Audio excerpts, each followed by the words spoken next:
In the heart of the city, hidden behind overgrown vines and forgotten streets, there lies an abandoned hospital, a place where the screams of the past still echo through its crumbling walls.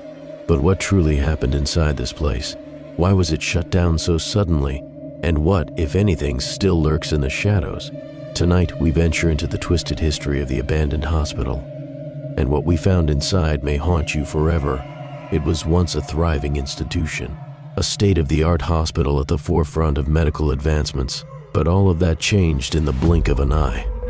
No one knows exactly when it happened, but one night the lights went out. The halls fell silent, the patients disappeared, and the hospital was sealed forever. Rumors began circulating, stories of strange experiments, unethical practices, and whispers of paranormal activity. No one dared step foot inside for years, until now. We uncovered the truth. We decided to step into the hospital's dark past, and we weren't prepared for what we encountered the first thing we noticed when we stepped. Through the rusted doors was the unmistakable feeling of being watched. It wasn't just the decay, the peeling paint, or the dusty floors. It was something more. The air was thick with an unnatural cold, and it seemed to cling to our skin. As we ventured deeper into the hospital, we came across an old handwritten note tacked to the wall. It read, "They are still here. Don't trust the lights. Don't trust the silence." At first, we thought it was just a prank, but the chill in the air grew colder, and the shadows seemed to move with us. We couldn't shake the feeling that we weren't alone. It was then that we heard it, a faint whisper, barely audible at first, but growing louder with each passing second. A soft, guttural voice, so faint it was as if it was coming from the walls themselves. "Help us," over and over again. We tried to follow the sound, our footsteps echoing through the empty halls. We turned a corner, and there it was, the door to the old operating room. The handle was cold, and as I grabbed it, the temperature in the hallway dropped to an unbearable low. I opened the door, and the room. It was frozen in time. We turned a corner, and there it was, the door to the old operating room. The handle was cold, and as I grabbed it, the temperature in the hallway dropped to an unbearable low. I opened the door and the room. It was frozen in time. That's when I saw it, a figure, barely visible, standing in the corner of the room facing the wall. I froze. My heart was pounding in my chest. I couldn't move. I couldn't breathe. I turned to run, but the hallway, the walls, they were closing in on me. The whispers grew louder. "Help us." It was everywhere, from behind the walls, from the ceiling, from the very air around me. I couldn't escape it. I stumbled backwards, and the door behind me slammed shut. Darkness. It felt like the very walls were pressing in on me. And then I saw them. Faces. Hundreds of faces, staring at me from the cracks in the walls, their eyes hollow, their mouths frozen in silent screams. They were the patients, the doctors, the ones who had never left, and they were waiting for someone to join them. I felt a hand on my shoulder, cold, dead cold. I didn't dare turn around. I couldn't. The whispers were deafening now, the walls pulsating, as if the entire hospital was alive. And I realized then that the hospital wasn't abandoned at all. It had never been empty. It was just waiting for the next soul to claim. I ran. I didn't look back. The doors closed behind me, and I swear, I heard the laughter follow me all the way out. But I knew that whatever was left inside, it was still there, the abandoned hospital, still waiting. And as I left, I realized one thing. You can leave a place, but some places never let you go. The abandoned hospital isn't just a building. It's a prison for the souls it took. And those souls, they're still there, waiting for the next visitor. Next time, remember, some places are better left forgotten, but some places never forget you. And as for the abandoned hospital, it's still there. If you listen carefully, you can hear the whispers, calling you back. Until next time, keep your doors locked, and never go looking for the things that hide in the dark. In a quiet town on the outskirts of civilization, there stands an old, decrepit hospital, St. Augustine's. Once a place of healing, it now lies abandoned. No one dares go near it, and the locals claim it's cursed. They say the hospital was shut down overnight, the doors locked and sealed, but the stories that followed were anything but ordinary. Some say the patients never left, and the staff, Well, they disappeared without a trace. Tonight, we uncover the terrifying truth behind St. Augustine's Hospital and what really happened inside those walls. St. Augustine's was built in the early 1900s, a modern medical facility in its prime, with state-of-the-art equipment for the time. The hospital was known for its innovative treatments and its ability to save lives where others had failed. But behind the doors, there were whispers of strange experiments being conducted, of patients being kept longer than necessary, and of new, controversial medical practices being tested on those who could not speak out. By the 1950s, things started to take a dark turn. The hospital became overcrowded with patients suffering from unknown ailments. The staff started becoming increasingly secretive, refusing to answer questions, and the once celebrated doctor in charge of the hospital, Dr. Felix Harper, began to act erratically. It wasn't long before strange reports started emerging from the patients. A voice in the night, figures seen at the foot of beds, whispers from rooms that had no one in them. But the most disturbing part, many of those who were admitted never left. In 1967, without warning, the hospital was shut down. All patients were transferred, and the doors were locked tight. The staff simply vanished. No one ever saw Dr. Harper again, and the hospital remained abandoned for decades until one day, a group of thrill seekers decided to break in to see for themselves what lay inside. We made our way through the broken gate, the silence oppressive as we stepped onto the hospital grounds.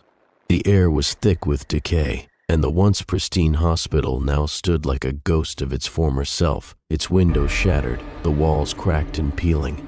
As we walked through the front doors, an unnatural chill filled the air. The smell of antiseptic mixed with rot, and the distant echo of what seemed like footsteps came from somewhere deeper inside. But when we checked, no one was there. It felt wrong, like we weren't alone.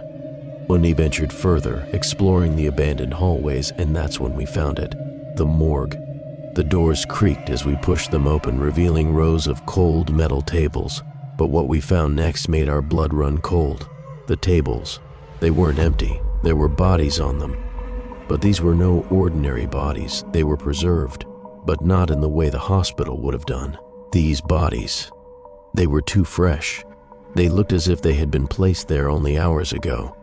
The faces were twisted in silent screams, their eyes wide open, frozen in a state of terror. As we stood there, paralyzed with fear, we heard a sound, a low hum. At first, we thought it was just the wind, but it grew louder, coming from a hallway that led to the basement. Without thinking, we followed it, each step getting heavier, the air growing thicker with each passing moment. Then we found the door. It was locked, but it wasn't just any lock. It was old, rusted, and covered in something dark and sticky. We pried it open, and what we found inside, I wish I could unsee. The walls were covered in strange symbols, drawings that seemed to shift and move when you weren't looking directly at them.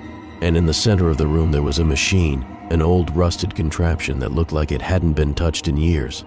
Suddenly, the lights flickered, and I heard it, a voice, soft at first but growing louder. "You shouldn't have come. They're waiting." At that moment, everything went wrong.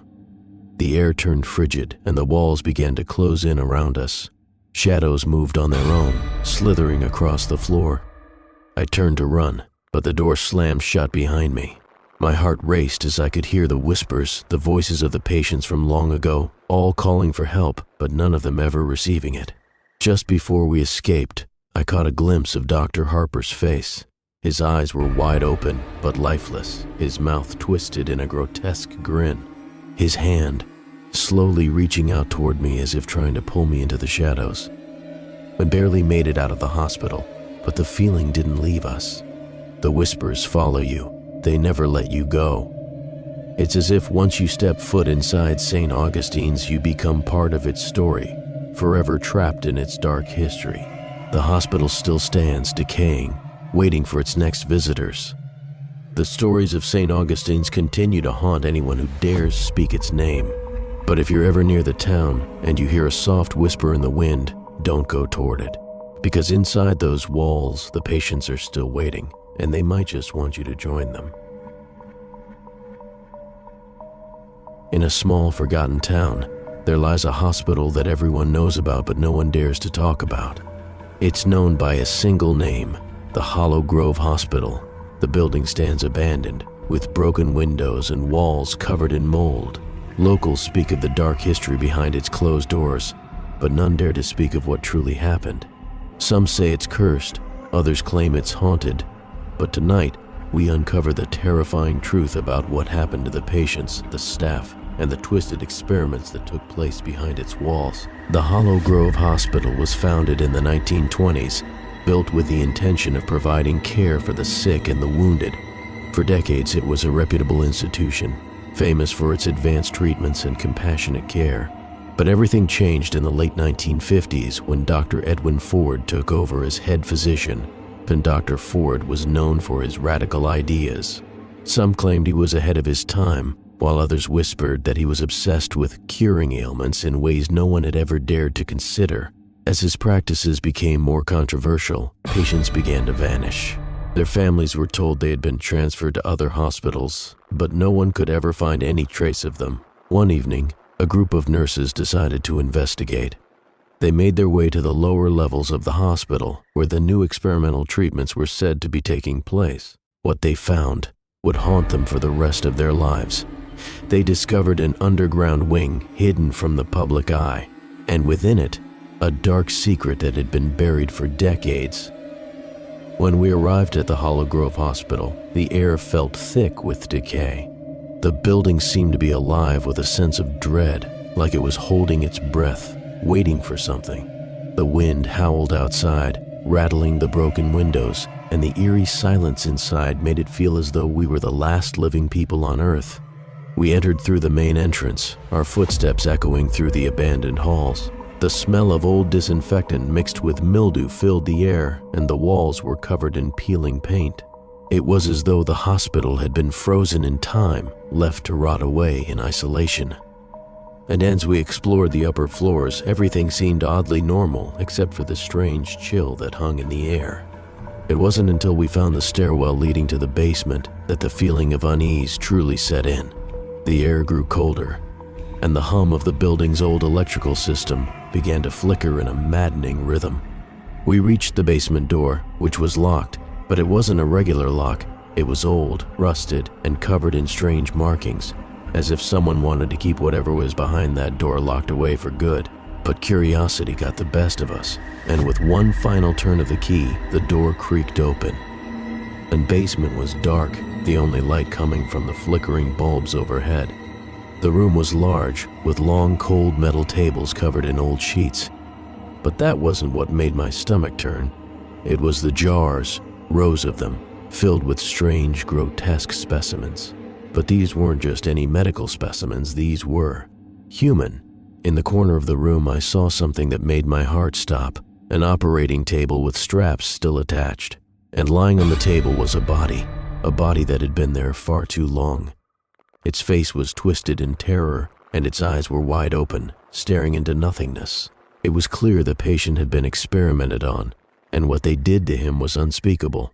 That's when I heard it, a voice, soft, faint, but unmistakable. It came from a nearby room. I turned to my friends and we followed the sound. What we found in the next room was far worse than anything we could have imagined. Dr. Ford's journal. It was open, pages yellowed with age, and the words scrawled inside were filled with madness. He had been performing experiments on the patients, testing unapproved procedures, brain surgeries, and chemical injections. The patients didn't disappear. They were victims of his deranged need for knowledge, trapped in his twisted vision of curing the mind. As we read the journal, we realized that Dr. Ford had never left the hospital. His experiments had gone too far, and the line between life and death had blurred. The last entry was written just days before the hospital was abandoned. They're still here. They never left. I can feel them watching me. I'm becoming one of them. At that moment, the lights flickered and then went out completely. The air grew cold, and a voice whispered from the darkness, "Help me." Said when we ran, but the hospital seemed endless. The hallways stretched out, twisting in ways they shouldn't. Every corner we turned, we heard the footsteps of something or someone following us. The shadows seemed to move on their own, creeping closer with every step. Finally, we found the exit and fled into the night, but the feeling of being watched never left us. The Hollow Grove Hospital still stands, abandoned, forgotten by the world. But the souls of those who suffered there, they never left. They're still trapped in the building, waiting for the next visitor to cross the threshold. And if you listen closely enough, you might hear them, whispering, calling, begging for release. Stay far away from Hollow Grove, because once you enter, you might not leave the same way you came.